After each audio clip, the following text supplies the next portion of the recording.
Kita nyo itong buhok na to, guys. Ito yung pangit na buhok. Huyo kayo later.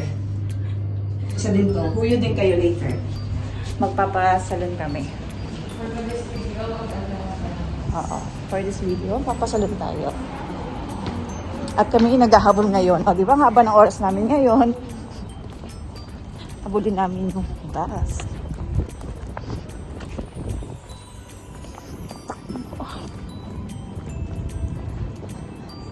Magbabagong buhay kami. Sasalubungin namin ang bagong taon. Salubungin natin yung anak ni Ate. Ay, sasalubungin namin anak ni Ate Seth kasi manganganak pala yun. Next week. Ilang sasalubungin natin? So, kailangan namin magpaayos ang buhok. Naka 13-month pay kasi kami. Sabi, sana all naka 13 months. I wish. Sa Pilipinas lang merong ganon. Ate, halina po. Bakit po ba kayo sa amin? Hindi po. Ano yun?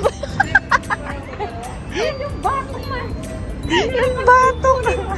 Ayan o.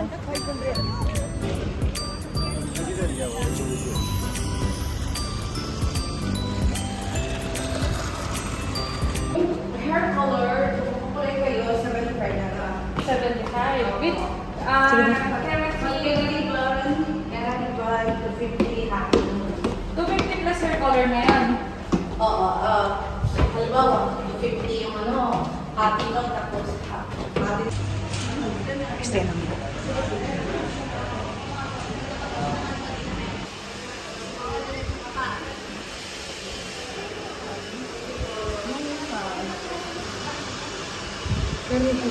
Ano sa'yo, Jo? 30% stress. Ribbon. Ano yung highlight na lang sa'yo? Hindi, color na lang. Color lang daw? So, magkano daw yun? Magkano yun natin? Alin? Color at saka ribbon. Pagka... Pero ribbon ba yan? Kasi kung ribbon sa ribbon po yung ano yun. Maiba ang color. 150 po yan. Discount po na percent. Wag daw yung 200. Naka 50% off daw sila. And today nga guys, matutupad na yung isa sa pangarap ko, ang magpakulay ng ash gray. Actually, yung pinagawa ko sa buko is balayage ash gray.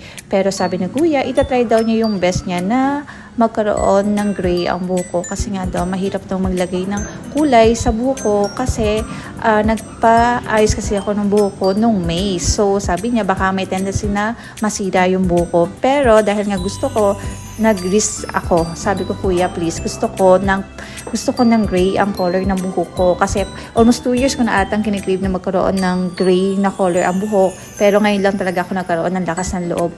Ito palang proseso ng balayage ay matagal pala ang proseso. Kasi imagine, yung hair sectioning is 2 hours inabot siya.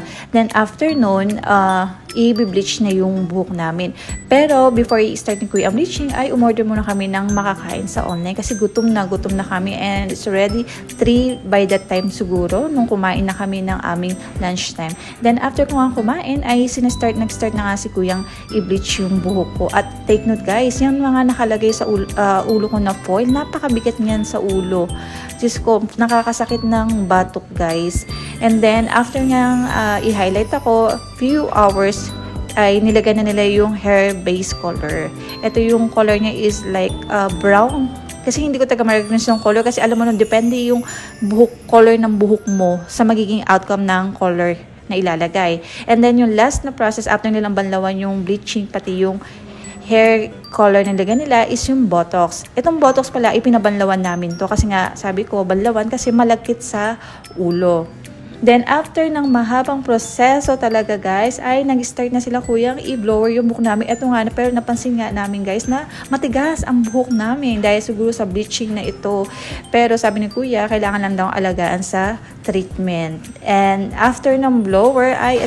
Isang kababayan na naman po ang nakaangat-angat ngayong panahon ng Disyembre. Talikot ka. 30 months pay. Ganda! Okay siya, Jo? Isang kababayan na naman po, oo. Ayan, pwede kahit anong Kahit anong Ka lang color. yung sobrang Ganda ni Madam. Dito lang papasok. Ito nga ang kinalabasan ng aking balayage ash gray. Anong masasabi nyo dyan? San kayo dyan guys? After nga namin sa salon ay kumain muna kami bago kami umuwi. And by that time, ang oras po natin ay 10:00 na. Anyway guys, yun lang and thank you so much for watching. Bye! See ya!